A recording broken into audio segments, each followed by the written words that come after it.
La raison, c'est une faculté du cerveau humain à être capable de distinguer une affirmation qui est fausse, une affirmation qui est plutôt fausse, une affirmation qui est plutôt vraie, une affirmation qui semble vraiment, vraiment vraisemblable.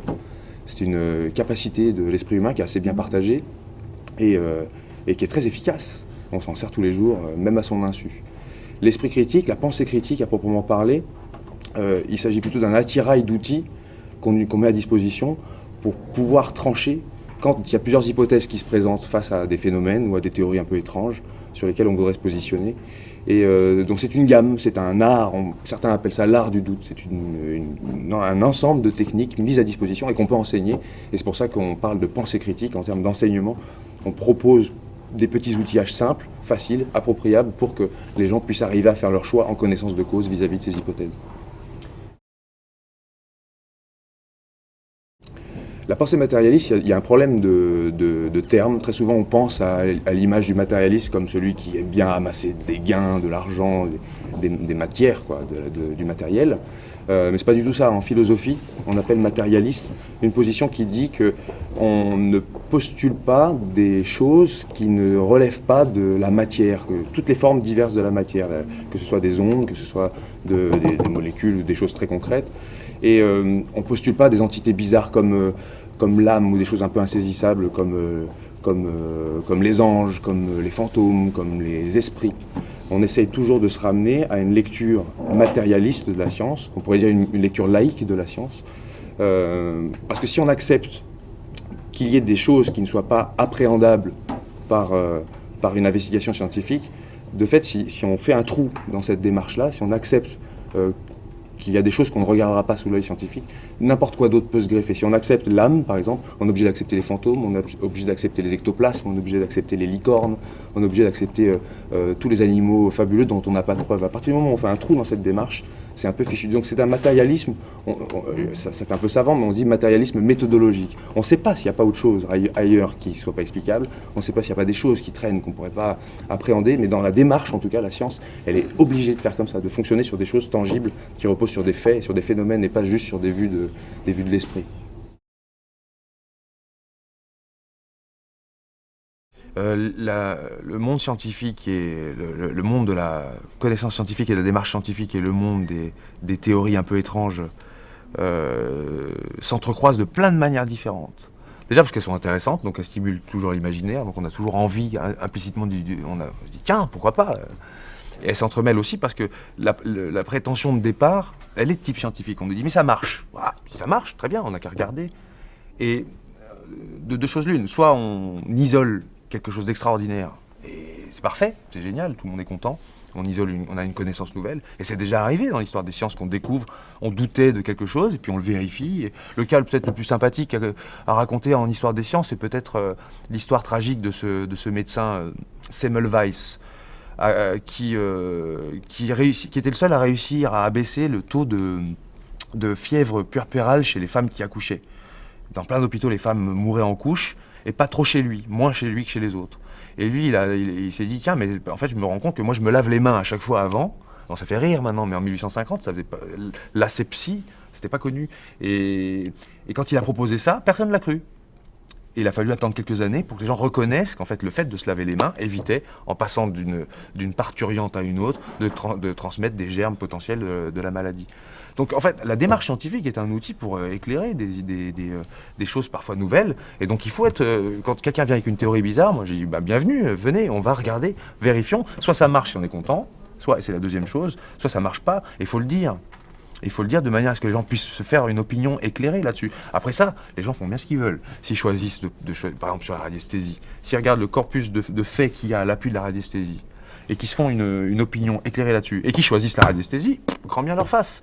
C'est leur choix, mais c'est un choix éclairé. On leur a pas menti. Par contre, si on leur amène une information où on a caché tous les aspects un peu négatifs et qu'on leur met que les aspects positifs qui fonctionnent bien, c'est le début de l'escroquerie intellectuelle.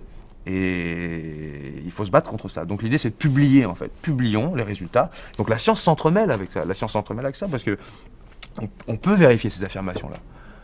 Et soit on trouve pas. Dans tous les cas, on en ressort grandi, quoi. Ça fait à peu près un siècle qu'on essaye de trouver des critères de distinction entre science et pseudoscience, entre médecine et pseudomédecine, entre psychologie et pseudopsychologie. C'est pas aisé de faire ça. Et puis c'est pas parce qu'il y a un critère qui est présent que c'est forcément que la discipline en question, elle est de type pseudoscientifique. Il faut un assortiment de critères.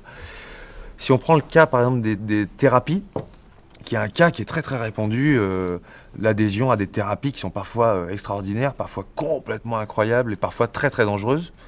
Pour distinguer une médecine d'une pseudo-médecine, les critères, ils sont assez faciles à comprendre. Le premier critère important, c'est quand on nous apporte à la place des preuves, on nous apporte tout un tas de témoignages. Ça, c'est un piège. Vous savez, c'est quand on voit des publicités où il y a marqué témoignage de Madame L. Ah oui, je suis très contente. Ou Monsieur Z. Ah oui, oui, c'était très très bien. Voilà. Déjà, on peut trier les témoignages. On peut aussi s'exposer soi-même qu'à des témoignages qui sont bons. Quand on nous parle d'un guérisseur, par exemple, c'est très rare qu'on dise oh là là, je connais un guérisseur, il est très nul. C'est rarement qu'on nous dit ça. On nous dit toujours ah, je connais un guérisseur, il est très bien. Donc, on n'entend parler que de cas comme ça qui sont positifs. Et donc, les témoignages ne font pas office de preuve. Donc ça, c'est un premier biais important à noter. Et s'il n'y a pas de preuve et avec des témoignages, c'est déjà un critère de pseudoscience. Ensuite, il y a un deuxième critère, c'est l'exotisme. Et l'exotisme, c'est-à-dire, on a souvent tendance à penser que si une technique vient d'Orient, vient d'Amazonie, vient de peuples qu'avant, dans l'imaginaire, on qualifiait d'un peu primitifs, vous savez, ces termes un peu racistes qu'on utilise parfois encore d'ailleurs, en se disant que vu qu'ils sont plus près de la Terre, vous voyez, peut-être qu'ils ont une connaissance plus intuitive que nous, modernes, on aurait oublié, quoi. Et donc, plus ça vient de Chine, plus ça vient des Philippines, plus ça vient d'un Orient fantasmé, quoi. Donc un peu raciste, mine de rien. Plus ça vient d'Amazonie ou des Indiens d'Amérique, plus ça aura une couleur un peu particulière, un peu un retour dans l'histoire. Et ça amène un des troisièmes critères qui est celui de l'historicité. Très souvent on nous dit mais ces techniques-là, elles fonctionnent parce que ça fait très longtemps qu'on s'en sert. Il y a beaucoup de choses qui sont très vieilles, qui sont très nulles et qui sont totalement inefficaces, quoi. Pendant très longtemps on a fait des saignées aux gens. Il ne reste plus beaucoup de cas, il en reste un ou deux où la saignée est utile. Il y a quelques maladies du sang, mais pour le reste, la saignée a montré son inefficacité pendant à peu près 2000 ans, et pendant 2000 ans, ça a duré, quoi. On a saigné les gens, quitte des fois à les rendre malades, voire à les faire mourir. L'efficacité des sangsues, c'est pareil, on a utilisé des sangsues, ou les ventouses, par exemple. Et les ventouses qu'on mettait sur le dos et qui étaient censées absorber le mal. Bon, ça, c'est des techniques qui sont vieilles, c'est pas parce que c'est vieux que c'est bien, quoi. Il y a des choses qui sont très vieilles, qui sont très, très, très, très mauvaises, il y a des choses très récentes qui sont aussi mauvaises, quoi. C'est pas, le critère d'historicité n'est pas un critère suffisant. Après, il y a des critères aussi. Oui, mais il y a des millions de gens qui s'en servent. On nous dit par exemple sur l'acupuncture, mais des millions de gens s'en servent. Donc, des millions de Chinois. Alors, en plus, c'est loin, et en plus, il y a plein de gens. Et pareil, c'est pas parce que des millions de gens font quelque chose que c'est forcément bien, hein. Parfois, c'est la minorité qui a raison, hein. On peut pas trancher comme ça. C'est pour ça qu'il faut revenir aux faits, toujours. Voici 3 critères. Qu'est-ce que je pourrais vous donner comme 4e critère? Le fait que très souvent, l'intuition remplace la démarche hypothético-déductive. On remarque dans les thérapies notamment que le fondateur, généralement un homme pieux, a une intuition un jour, et il l'écrit comme ça, hein. Il dit j'ai une intuition, pouf, et puis il écrit son intuition, et de son intuition, il va tirer plein de conclusions, sans se donner la preuve de vérifier chacun des aspects de sa conclusion ou de tester son hypothèse. Donc on utilise en science un critère qu'on a emprunté à un épistémologue allemand qui s'appelle Popper. On appelle ça le critère de Popper ou critère de réfutabilité des théories.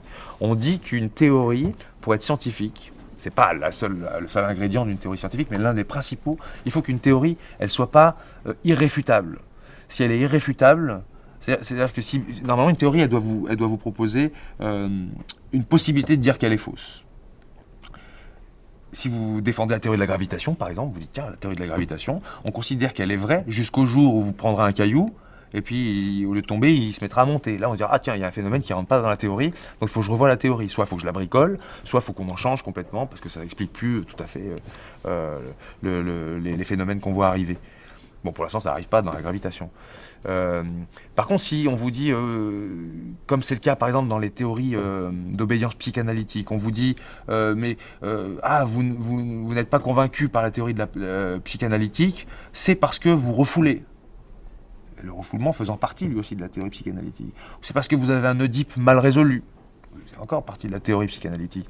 C'est parce que vous faites un déni, etc., etc. En gros, même quand vous avez des faits qui peuvent venir à l'encontre de la théorie, on vous ramène dedans. Je donne l'exemple de la psychanalyse, parce que c'est l'exemple que donnait Popper en 1940. C'est l'exemple qu'il a pris pour montrer ce critère. Donc si une théorie contient elle-même sa propre réfutation, c'est mal parti.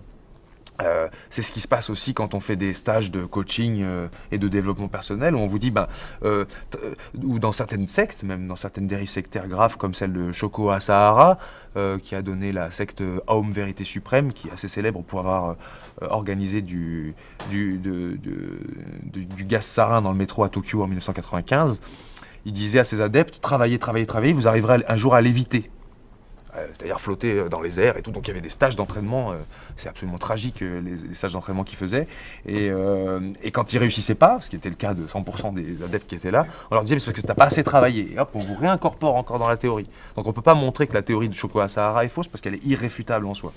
Donc là, en général, en science, on appelle plus ça une théorie. On appelle ça un scénario, quelque chose de figé, qui ne bouge plus.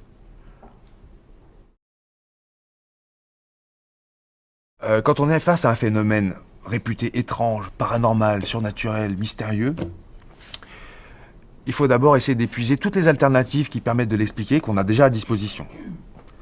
Je vais faire une métaphore. Si vous pêchez un poisson dans la rivière à côté, vous sortez le poisson, vous vous dites, tiens, comment je vais le classer ?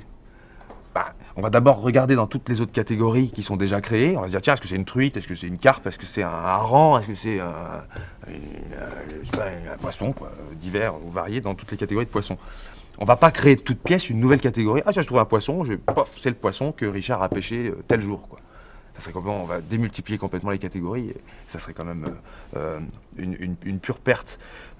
Quand on est face à un phénomène bizarre, l'idée c'est de voir est-ce qu'il n'y a pas une autre manière de l'expliquer avec les moyens qu'on a sous la main, avec la physique, la chimie, la psychologie, les sciences sociales, toutes les connaissances qu'on a déjà à disposition. Et si on arrive à expliquer le phénomène avec des choses connues, pour penser que ce phénomène est extraordinaire, il faudrait qu'il ait une propriété qui ne soit pas expliquée par ce qu'on connaît déjà. Sinon, il est ordinaire, en quelque sorte. Donc, pour pouvoir penser qu'un phénomène est dit paranormal ou surnaturel, il faudrait qu'il ait quelque chose qu'on ne puisse pas expliquer avec ce qu'on a déjà sous la main. Donc, on dit souvent, en zététique, on dit l'alternative est féconde. Face à quelque chose de bizarre, cherchons à ce qu'il n'y a pas une alternative autre que celle du mystère, du don, de la capacité bizarre, du phénomène paranormal. Est-ce qu'on ne peut pas expliquer ça autrement ? Voilà. On prête à un moine du milieu du Moyen-Âge, Guillaume d'Occam, une locution latine qu'on connaît maintenant sous le nom de rasoir d'Occam. En fait, c'est plus vieux que ça, ce principe-là, il était énoncé, on le retrouve chez Aristote, et si ça se trouve, il y a des gens encore plus vieux qui l'ont dit, qui ne savaient pas écrire, on ne sait pas. Mais en tout cas, on prête à Guillaume d'Occam, Occam étant une ville en Angleterre, un principe qui dit « il ne faut pas multiplier les entités plus que de raison ». Dit comme ça, c'est pas très clair, hein, mais ça signifie, en gros, c'est le principe de l'idée que l'alternative est féconde. C'est-à-dire que si je n'ai pas besoin d'une nouvelle entité pour expliquer un phénomène nouveau, pourquoi l'utiliser ? Alors on pourrait prendre un exemple médical, par exemple. Quelqu'un qui se retrouve face à un médecin qui se retrouve face à un individu qui saigne du nez, a mal à la tête et a une cervicalgie, il a mal au cou. Il vaut mieux penser que l'hypothèse la moins coûteuse, ce sera celle qui propose une maladie qui recouvre les trois phénomènes, plutôt que de penser qu'il y a trois pathologies différentes qui vont expliquer chacun des phénomènes. On ne sait pas si c'est vrai, si ça se trouve on se trompe, mais en tout cas il est plus logique de privilégier l'hypothèse la moins coûteuse au départ, celle qui met en jeu le moins d'entités. Alors on parle de rasoir d'Occam parce que ça permet de couper les entités non nécessaires, comme on dit. On rase les entités non nécessaires. Donc souvent on comprend mal le rasoir d'Occam parce qu'on se dit « Ah donc c'est le plus simple qui est vrai ». Mais ça, on n'en sait rien. C'est pas vrai. Ça ne dit pas si c'est le plus simple qui est vrai. Ça dit il est logique de privilégier la solution la plus simple. Mais c'est pas sûr qu'elle soit vraie. Mais c'est logique d'abord de privilégier la plus simple.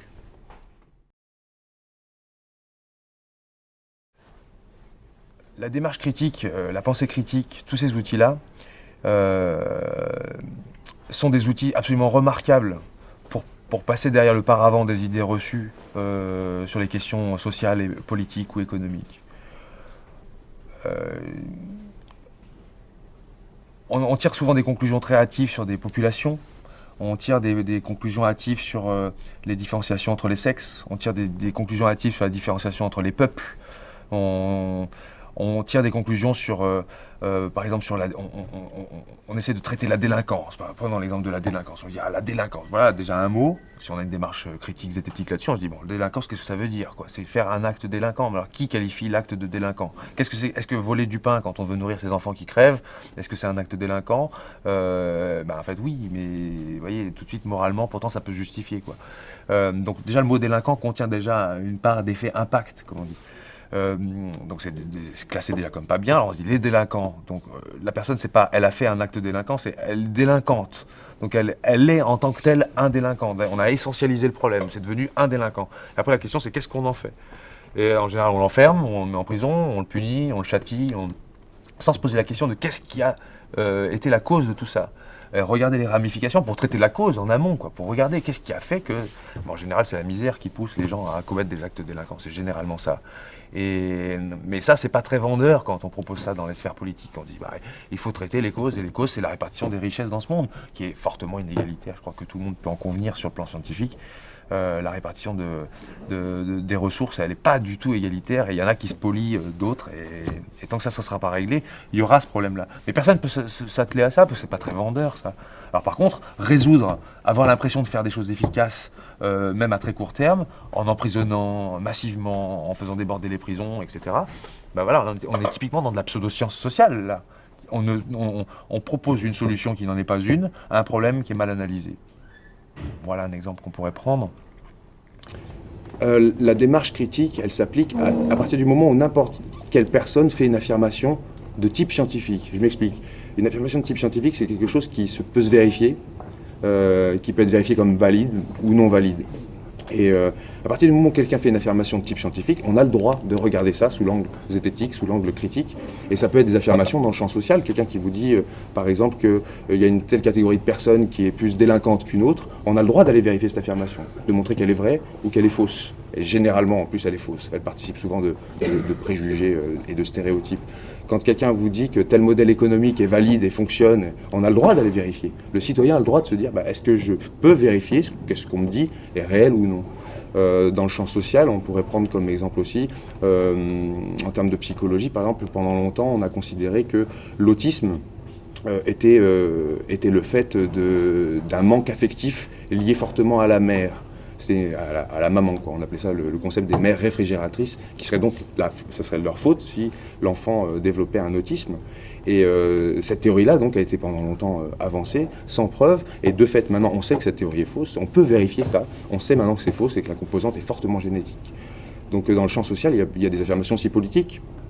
On parle de sciences politiques, c'est bien pour ça qu'il y a des choses qui sont plus vraies que fausses, et il y a des modèles politiques qu'on peut montrer comme étant plus faux que d'autres, ou moins justes dans les prétentions qu'ils prétendent avoir, quoi. Quand quelqu'un... on peut aussi l'appliquer sur les rhétoriques. Là, on est dans une période politique assez particulière, où les personnages politiques, quand ils viennent à la télévision, ils proposent des choses qui ont l'air... qui semblent être vraies. On devrait avoir les moyens de pouvoir les vérifier. Et quand ils utilisent parfois des formes rhétoriques un peu fausses, des arguments un peu fallacieux, on doit avoir les outils pour pouvoir se dire « Ah là, il est en train de me mener en bateau ». On doit avoir des outils comme ça pour créer une autodéfense intellectuelle, en quelque sorte. Et ça s'applique aussi bien en sciences politiques, en sciences sociales, en sciences économiques, en sciences physiques, sur les questions d'histoire aussi. On peut avoir une lecture de la science historique critique. Et il y a des gens qui utilisent l'histoire à des fins critiques. Et il y a des gens qui utilisent l'histoire à des fins, par contre, idéologiques, qui vont aller chercher des personnages et les réutiliser à leur propre sauce, que ce soit les personnages comme Jeanne d'Arc, qui ont été réels mais qui sont réutilisés. Puis ça peut être aussi des personnages qui sont embellis. On les embellit. Alors on embellit Napoléon, on embellit un peu la mémoire de certains personnages. On voit des hommes politiques qui vont récupérer un peu comme ça, ils font une moisson un peu des personnages qui les intéressent, et donc ils réécrivent en quelque sorte une histoire. On nous a réécrit l'histoire avec les Gaulois, par exemple, on nous dit que nos ancêtres sont les Gaulois, alors qu'en fait nos ancêtres c'est beaucoup plus compliqué que ça, mais l'image d'un groupe, d'un peuple, en plus un peu guerrier, un peu sympathique, un peu Astérix, quoi. bah, c'est plutôt séduisant, puisqu'il résistait aux Romains. Alors c'est parfait, on a tout de suite le mythe fondateur d'une civilisation. Et on remarque que dans toutes les civilisations quasiment, il y a un mythe fondateur qui est presque créé de toutes pièces. Ça, on peut le vérifier, on peut le critiquer.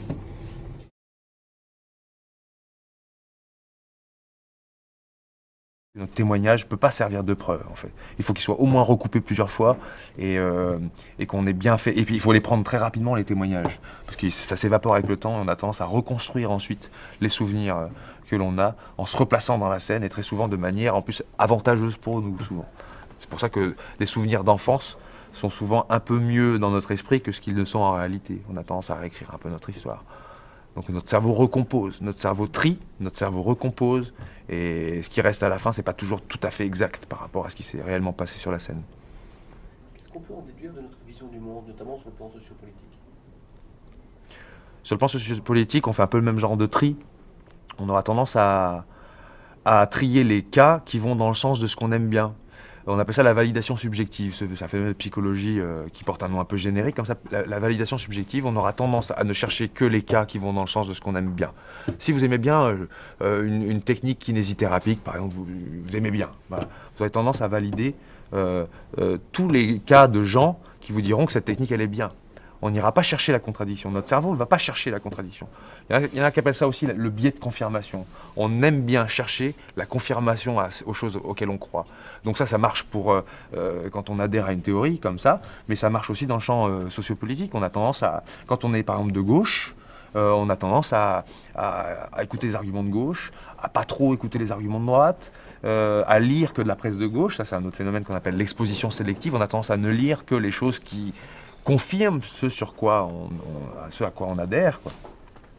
Et ça mène à des fois on n'est pas tellement ouvert aux autres théories, on n'est pas ouvert aux autres hypothèses, et parfois ça crée des stéréotypes. Typiquement, si vous avez rencontré, je veux dire, tout le monde a un avis sur les Tibétains, par exemple, mais personne n'en a jamais rencontré. Il suffit de rencontrer un Chinois pas sympa, puis on se dit tiens, les Chinois sont pas très sympas. Ou qui n'a pas un collègue qui est rentré d'un voyage et qui vous dit oh là là, en Thaïlande, ils sont sympas.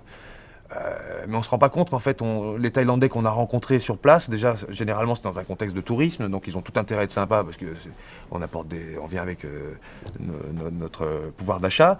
Et il y a un tri, quoi. On n'a jamais été discuté avec. Et puis, comment tirer une généralité à partir de 4 ou 5 personnes qu'on a rencontrées et dont en plus on ne parle pas la langue. Donc, les stéréotypes fonctionnent exactement sur le même genre de principe. Et donc on a des idées reçues qu'on prend tous pour communément acquises et qu'on pourrait battre en brèche, quoi. Et avec des étudiants, parfois, ils sont très très surpris de voir que ce qu'ils pensaient être vrai, mais parce que tout le monde l'a toujours répété, en cherchant un peu, le truc s'évapore, quoi. Ça s'en va comme un savon qui glisse. Un des derniers exemples, c'était des étudiants qui ont travaillé sur l'instinct maternel. Tout le monde est persuadé que l'instinct maternel, ça existe. Et bien l'instinct maternel, c'est pas si clair que ça. L'instinct maternel, on ne sait pas si l'instinct maternel est vraiment maternel, est-ce qu'il n'est pas aussi paternel, est-ce qu'il n'est pas partagé, est-ce que c'est vraiment un instinct ou est-ce que c'est quelque chose qui s'éduque parce qu'on mime ce qu'on a vu faire dans notre enfance par les adultes, qu'est-ce qu'ils faisaient quand ils faisaient la précaution vis-à-vis des autres, est-ce que c'est du mimétisme comme on retrouve chez les animaux, ou est-ce que c'est vraiment un instinct maternel qui s'exprimerait que chez les mères et pas chez les pères? Et en plus, maintenant, quand on voit les familles qui sont des compositions un peu différentes, on se rend compte qu'il n'y a pas besoin d'être le parent biologique d'un enfant pour avoir un instinct maternel. Et puis, il n'y a pas besoin d'avoir un instinct maternel pour aller sauver un enfant qui est coincé sous un camion, même si ce n'est pas le nôtre. Voilà. Et donc, c'est beaucoup plus compliqué que ce qu'on pense. C'est pas si simple que ça. C'est comme quand on dit que les femmes sont plus intuitives que les hommes, ou qu'on dit qu'elles sont plus douées pour les travaux ménagers ou domestiques, par exemple. Voilà, c'est le genre d'affirmation où tout le monde souscrit plus ou moins à ça, ou que les filles sont plus sensibles, elles aiment bien se déguiser en fées.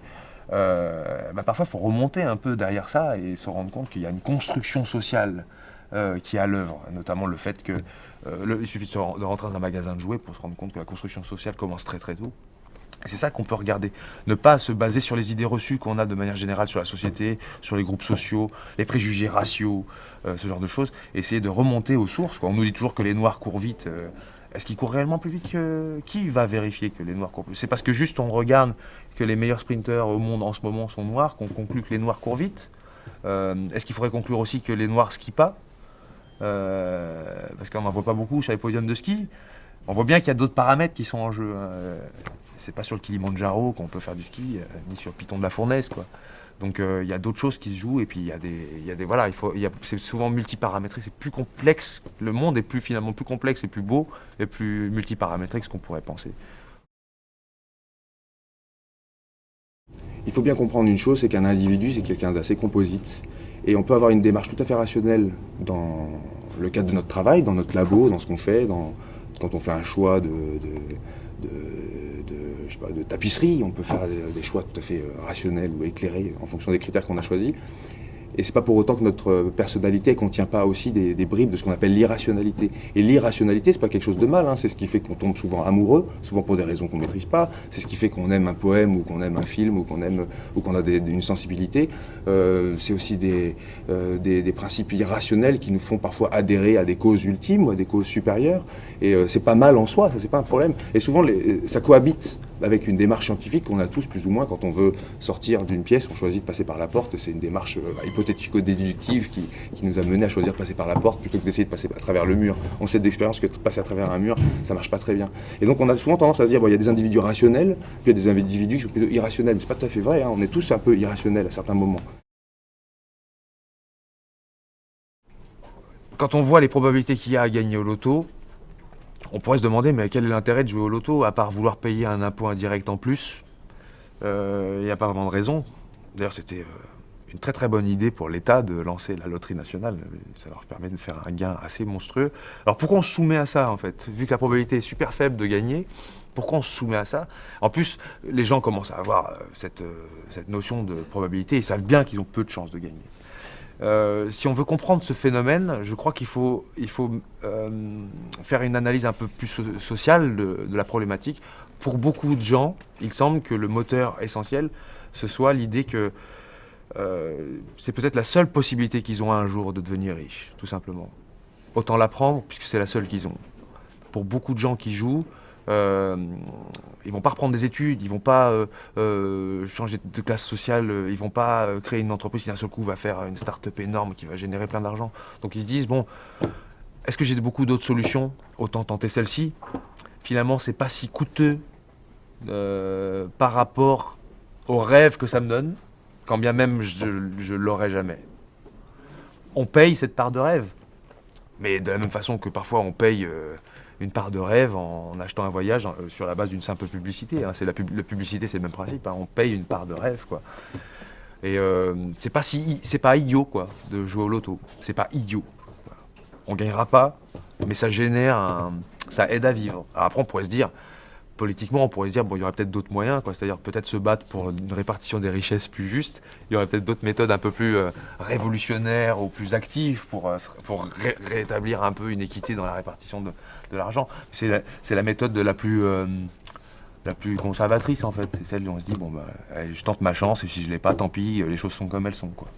Je pense qu'il y aurait d'autres manières, quoi. Il y aurait d'autres manières de renégocier la répartition de l'argent qui éviterait à des gens d'aller tenter cette loterie.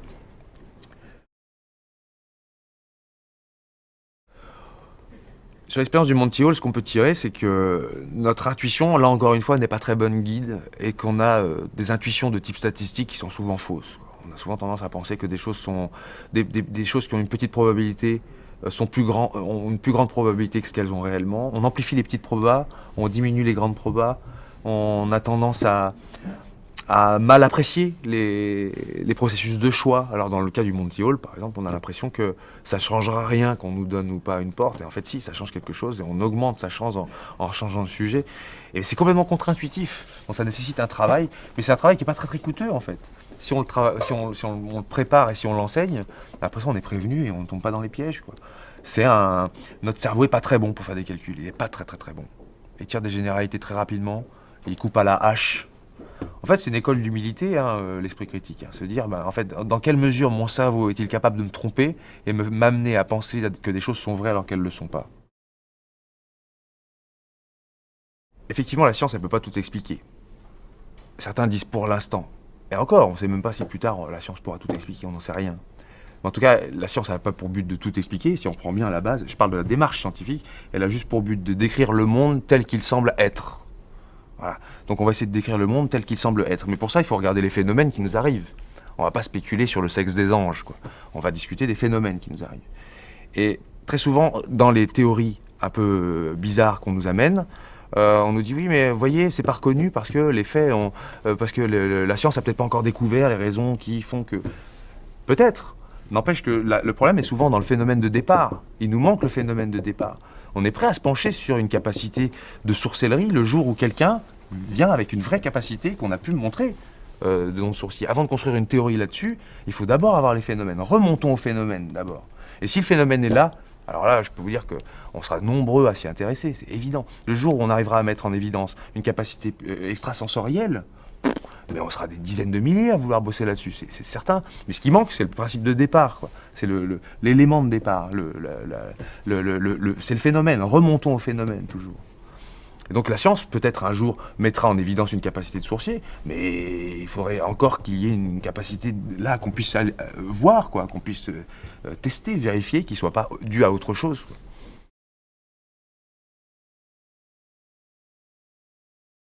La démarche la plus saine vis-à-vis de sollicitations de ce genre, c'est d'abord de se dire, bon, qu'est-ce qu'on me donne comme élément pour me convaincre que ça fonctionne vraiment?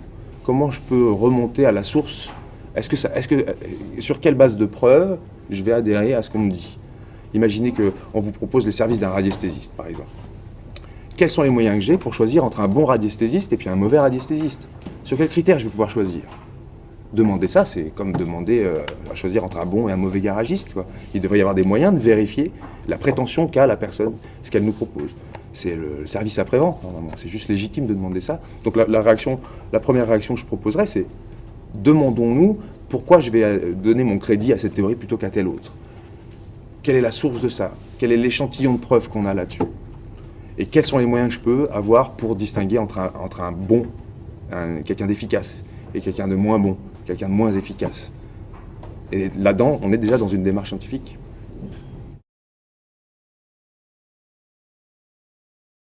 Ça serait prêter des intentions aux personnes si on essayait de deviner qu'est-ce qui les motive à utiliser des techniques de ce genre.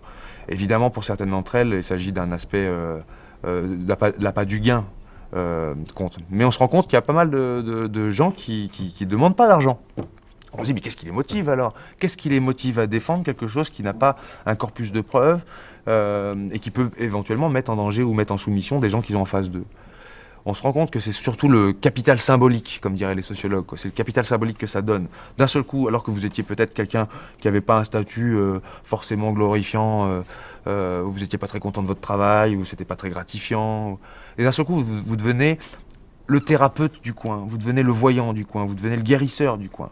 Bah, le statut est vachement plus grand. Et les retours, en termes de capital social, sont énormes.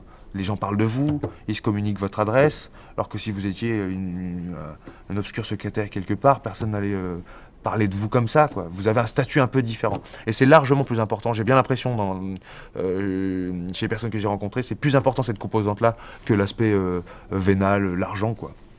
Et ça nous donne parfois des problèmes moraux, parce qu'on voit des gens capables de mettre d'autres gens en danger avec des techniques qui peuvent se révéler dangereuses ou confinant à la soumission, mais en même temps la personne elle a construit toute son identité là-dessus. On connaît le cas d'un guérisseur, d'un monsieur qui est un peu guérisseur, qui fait visiter un bois en Isère, une forêt qui est soi-disant magique, et on s'est posé la question, est-ce qu'il faut informer les gens que les prétentions autour de cette forêt sont pas fondées, sachant que si on fait ça, on met la personne et sa personnalité en jeu, quoi. Parce que d'un seul coup, c'est toute sa vie qui peut s'effondrer à ce brave homme. Donc ça crée des dilemmes comme ça, hein. C'est pas toujours évident de trancher. Et en fait, la bonne foi est souvent là, hein. Ce qui fait dire que l'enfer est souvent pavé de bonnes intentions. C'est pas sur les intentions qu'on peut savoir si une technique est bonne ou pas, parce que la plupart du temps, les intentions sont toujours bonnes. Sur les sourciers, on se pose la question de savoir comment vérifier, est-ce qu'un sourcier trouve efficacement de l'eau, et comment choisir entre plein de sourciers qui nous sont proposés, lequel serait le plus pertinent. Quand on remonte aux faits, très souvent les faits sont un peu flous. On nous dit, ah, il est bon ce sourcier, il a trouvé. Ah bon, il a trouvé combien de fois? Oh, plein de fois. Mais plein de fois sur combien? Alors déjà, il y a très peu de sourciers qui gardent les notes exactes de ce qu'ils font, quoi. Et après, il faut voir, est-ce qu'on peut trouver par hasard aussi de l'eau? Il y a des endroits, par exemple, où trouver de l'eau, c'est simple, quoi. Il y a de l'eau partout, vous trouvez, et puis on valide ça comme une réussite, alors qu'en fait, il y avait 100% de chance de gagner, quoi. Et puis après, il y a des protocoles à mettre en place qui sont un peu plus compliqués. Par exemple, quand un sourcier nous dit creusez à 10 mètres de profond et vous trouvez de l'eau. Et puis vous creusez, vous tombez à 3 mètres de profond sur de l'eau. Est-ce que c'est bon comme résultat? Ou est-ce que sa prétention n'était pas bonne? Parce qu'il a dit 10 mètres. Et vous creusez à 3 mètres, vous êtes content. Vous vous dites, ah bah, c'est cool, c'est parfait, j'ai trouvé de l'eau plutôt que prévu, ça me coûte moins cher. N'empêche que la prétention n'était pas très bonne. C'est tout ça qu'il faut vérifier. C'est toute cette démarche qu'il faut avoir. Et quand on applique cette démarche-là, on se rend compte que jusqu'à maintenant, hein, peut-être que les choses changeront plus tard, mais jusqu'à maintenant, on n'a pas mis en évidence une capacité de sourcier qui dépasse celle de l'intuition qu'on peut avoir sur les plantes qui indiquent qu'il y ait peut-être de l'eau par là, ou la manière dont le terrain est vallonné. Et quand quelqu'un qui a ces connaissances-là un petit peu empiriques essaye de faire de la sorcellerie, il trouve à peu près autant qu'un sourcier normal. Il s'agit d'une idée reçue, d'une idée assez répandue, reçue, qui nous dit que notre cerveau serait capable de facultés extraordinaires qu'on n'aurait pas encore explorées ou qu'on aurait perdues, ou que la société moderne nous aurait effacées, plus ou moins, et qu'il suffirait de faire un travail assez approfondi sur nous pour se les réapproprier, pour les faire renaître, pour les faire réémerger. Souvent, les gens qui prétendent avoir des capacités psychiques, comme on dit, disent que ce sont des choses qu'on porte tous en soi. C'est pas un don venu d'ailleurs, mais c'est souvent quelque chose qu'on porte et qu'on ne travaille pas. Et ça, c'est très satisfaisant intellectuellement, parce qu'on a envie de se dire ça. On a envie de croire qu'on n'utilise que 10% de notre cerveau, comme on nous le répète régulièrement, et qui est une idée archi-fausse. On a envie de se dire, avec un peu d'effort, peut-être que je pourrais arriver à développer ça et à progresser, peut-être sortir d'un mal-être que je vis. Et il y a des gens qui viennent proposer des théories là-dessus et qui nous proposent des systèmes qui nous permettraient de se réapproprier cette partie du cerveau qu'on n'utiliserait pas. Et c'est là où on devient vite dépendant, parce qu'on va essayer des techniques qui nous donnent l'illusion d'augmenter nos capacités. Et puis, mais en fait, on vous fait comprendre que c'est pas encore suffisant, que vous pouvez encore progresser. Et finalement, on se retrouve dans un engrenage, petit à petit, qui peut nous rendre très dépendants d'un thérapeute quand c'est un thérapeute, d'un praticien quand c'est un praticien, quand c'est un psychique, comme on dit aussi. On peut rentrer dans des démarches comme ça, où il y a même parfois des systèmes de grades. Et une fois qu'on est rentré là-dedans, c'est très difficile de s'en sortir. Parce que c'est très séduisant, on se dit, mais si ça se trouve, j'ai pas encore obtenu les effets télépathiques que je cherche, mais parce que j'ai pas assez travaillé, quoi. Il y a toujours, ça revient toujours sur nous, la responsabilité de ne pas avoir réussi à progresser. Alors qu'en fait, tout simplement, j'ai tendance à penser qu'il n'y a pas de capacité extrasensorielle que l'on n'ait pas pu développer, et que si elles existent quelque part, en tout cas, on n'en a pas encore la preuve. Mais on les cherche, s'il y en a, on les trouvera, mais s'il n'y en a pas, acceptons notre cerveau comme il est, avec ses défauts, avec ses joies, et apprenons à manier l'outil critique sur ces sujets-là. On évitera souvent des aliénations assez fortes autour notamment de techniques de coaching un peu particulières qui seraient censées vous faire progresser sur la route d'un cerveau étendu, plus grand. Le rôle des médias là-dedans, dans la profusion d'idées reçues et de pseudosciences, qu'elles soient des pseudosciences expérimentales ou des pseudosciences politiques, est absolument énorme, pour une raison très simple en fait, qui est facile à comprendre. Les médias n'ont pour seul but, nous on pense que les médias ils ont pour but de nous informer, c'est pas du tout ça le but des médias, hein. Le but des médias est d'abord de gagner sa vie, quoi, de gagner sa croûte. Et donc plus les médias sont des conglomérats privés, plus leurs méthodes sont même publiques, parfois ça arrive aussi, plus les méthodes visent à générer du pognon. Et pour générer du pognon, il vaut mieux jouer sur les fibres, qui sont sur les tendances de l'esprit humain à tout de suite embrayer. Alors on joue sur le sécuritaire, on peut jouer sur la peur, on peut jouer sur l'affect, on peut jouer sur la promesse et l'espoir, etc. Alors c'est exactement les mêmes ingrédients qui amènent les gens à adhérer à des théories paramédicales ou pseudo-médicales. C'est souvent l'espoir qui est vanté. Bon, et ben quand j'ai vu des Sciences et Vie, par exemple, ou des Sciences et Avenir, ou des revues quand même relativement réputées ou lues, et qui proposent Espoir, vous pouvez dire adieu à vos lunettes. Et ils annoncent ça il y a 30 ans, et il y a encore plein de gens qui ont des lunettes. On nous annonce enfin le médicament contre le cancer. Vous êtes sûr, en faisant une couverture comme ça, que les gens vont se dire ah, bah, le cancer, c'est moche, donc j'aimerais bien traiter la question. Donc ils achètent le bouquin, puis en fait, il y a 2 ans, il y a une solution qui finalement sera oubliée plus tard. On voit que c'est de manière permanente un flux sans fin de scoops plus ou moins faux. Et on n'a pas le temps de traiter toutes ces infos, et donc on se dit bon, bah, je vais acheter celui-là, ou je vais me servir de ça. Et quand on vérifie, très souvent, l'affirmation qui était sur la couverture n'est déjà pas la même que celle qu'il y avait à l'intérieur. Et quand on regarde celle qui est à l'intérieur, elle n'est déjà pas la même que la publication d'origine. Et la publication d'origine elle-même, elle n'est passée que parce qu'elle était déjà un peu spectaculaire. Et ça se trouve, même le scientifique a un peu mis en avant les meilleures données, puis pas les moins. Et il y a tout un processus comme ça, un peu vilain, qui fait que c'est souvent pour un public qui n'est pas scientifique en plus, il se retrouve confronté à des trucs, bah ça y est, on a trouvé la solution pour ça, ou attention, faut avoir peur de ça, ou méfiez-vous, un astéroïde va vous tomber sur la courge bientôt. Ou... Donc évidemment, des gens démunis sur ces processus de construction de l'information, des gens qui en plus sont un peu peut-être complexés, n'ont peut-être pas fait de science, et ils pensent que c'est impossible, alors qu'en fait la plupart du temps on fait tous de la science sans s'en rendre compte, et qu'il n'y a vraiment pas de quoi être complexé. Hein. Mais ils se disent bon ben alors je vais les croire, puisque c'est quand même une revue de science qui me dit ça, donc je vais les croire, donc je vais m'inquiéter. Et donc les gens qu'on inquiète, en général, leurs réactions, elles sont vite pas très fines, quoi. Et on embraye, quoi. Donc c'est comme ça aussi que dans les sphères politiques, on joue sur sécuritaire à mort. Comme ça, on est sûr que les gens vont tout de suite embrayer de la même façon.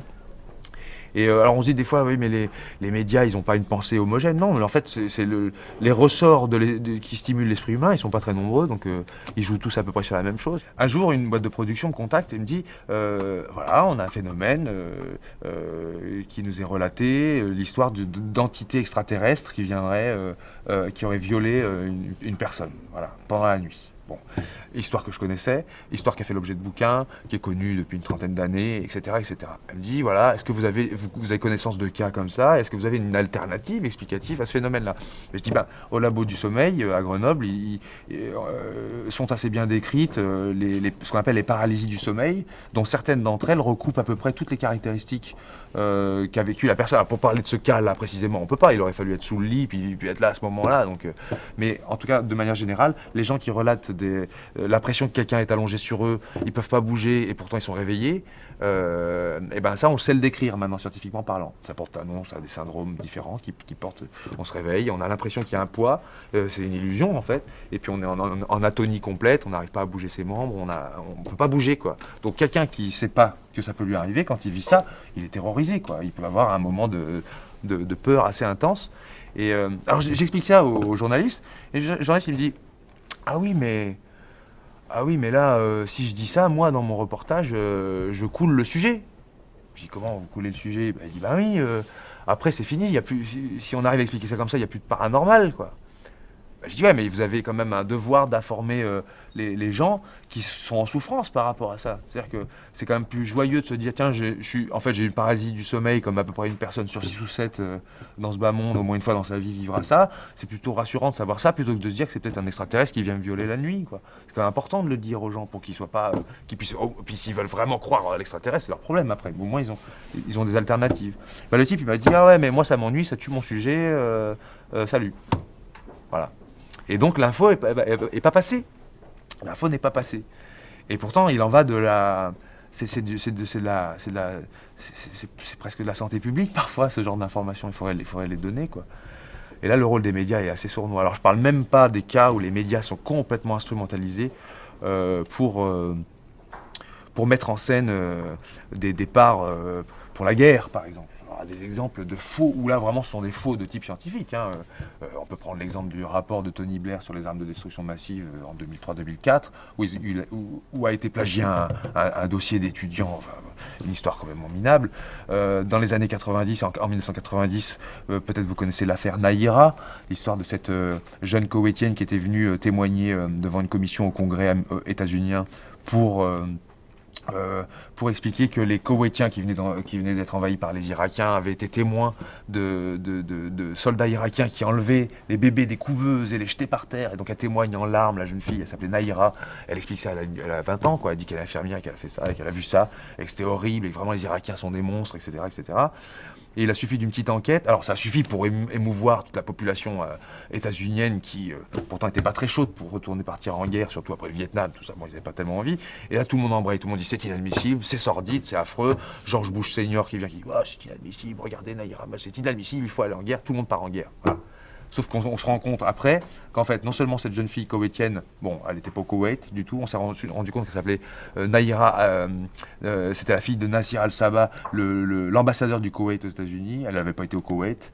C'était une histoire complètement bidonnée, inventée de toutes pièces par une boîte de marketing médiatique qui s'appelle Hill & Knowlton. Et donc pour 14 millions de dollars, vous pouviez vous payer une fausse information de toutes pièces qui permettait de déclencher la guerre en Irak.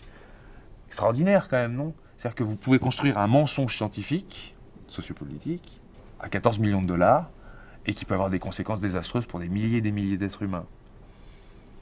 Et les méthodes pour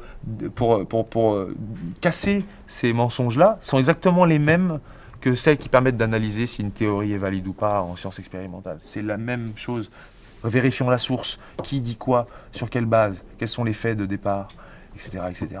Entre vérifier s'il existe un fantôme dans une abbaye hantée ou s'il existe des armes de destruction massive en Irak, la méthodologie est la même. L'objet n'est pas le même, mais la méthodologie est exactement la même. Si tout le monde s'approprie cette démarche-là, on se rendra vite compte que la science comme démarche, c'est super subversif, ça casse les idées reçues, ça casse les mensonges, les gens pourront plus dire n'importe quoi, on aura les moyens de vérifier un peu l'information qui circule, on pourra déculotter et fesser les bonimenteurs nationaux et internationaux, si je peux me permettre l'expression.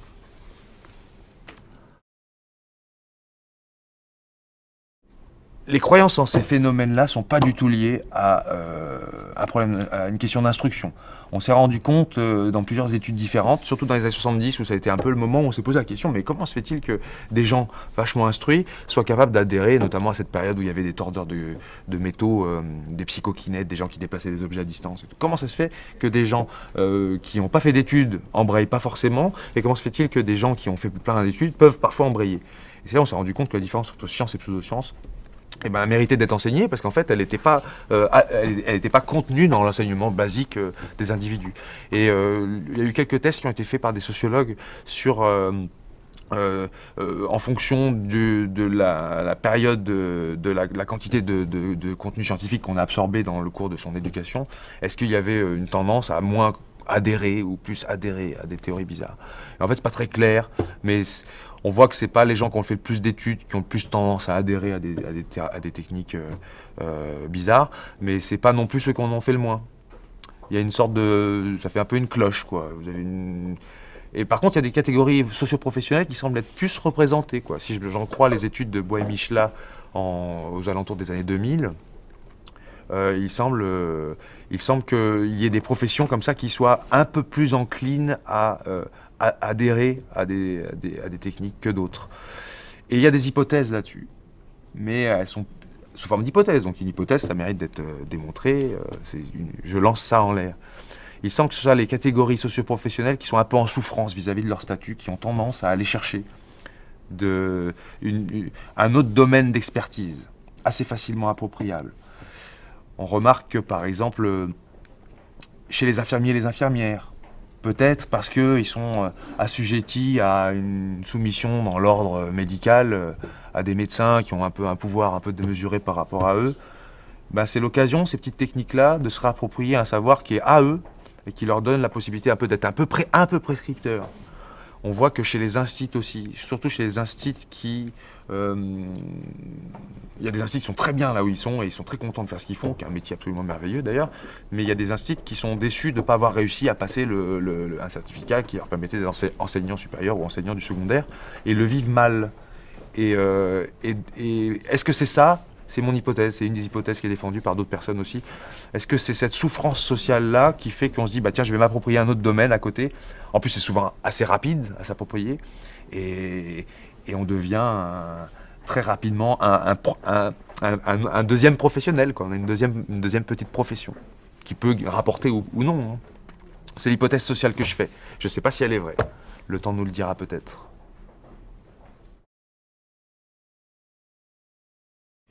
Il y a un biais de raisonnement qui est assez courant et qui est très sournois, qui porte plusieurs noms, mais nous on l'appelle très, très régulièrement le raisonnement panglossien.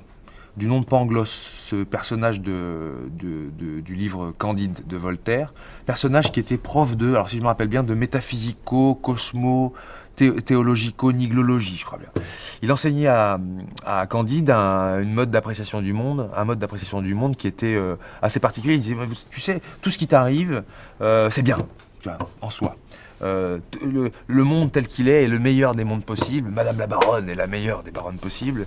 Et tu vois, je donne pas l'exemple exact, mais en gros, tu t'es cassé la figure là, mais c'est bien, ça t'a permis de voir le sol de très près, puis tu sais que la prochaine fois, comme ça, tu pourras éviter la même chose. En fait, c'est tout ce qui arrive est bien, tout ce qui arrive est fondamentalement bien.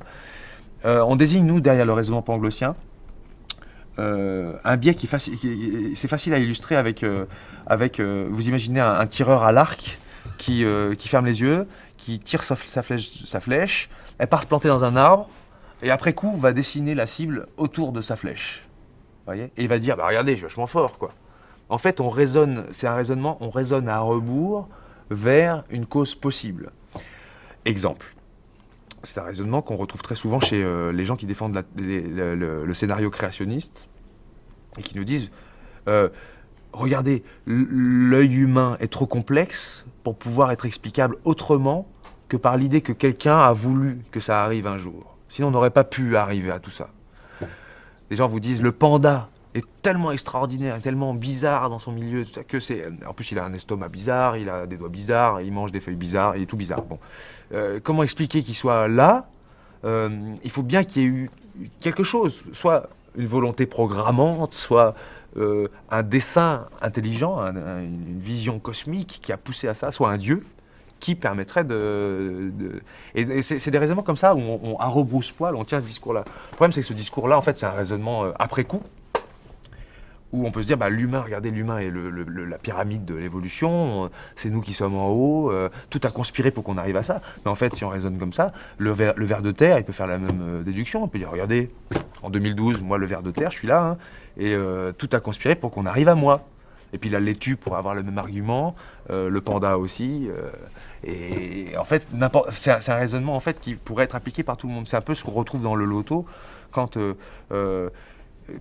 on gagne, on a tendance à se dire là j'ai eu de la chance, ou j'ai mis les bons numéros, on se dit j'ai fait quelque chose de bien qui m'a permis de mériter ça, quoi.